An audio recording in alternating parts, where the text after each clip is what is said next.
The idea was to take this chair, turn it into the ultimate ice fishing chair. Hole popped in the ice, getting ready to slay some crappies. Well, you want that lazy boy. Oh, we're harvesting some wood up here from the rafters. Why they call it a 2x4? It's just a scam.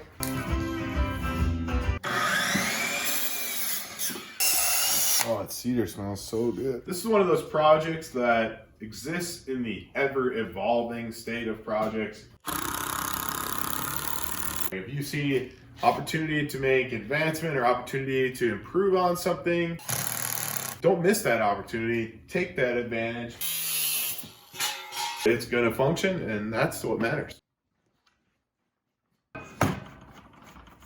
Oh yeah, let's get at her. First official test run. I'm calling that a friggin' success.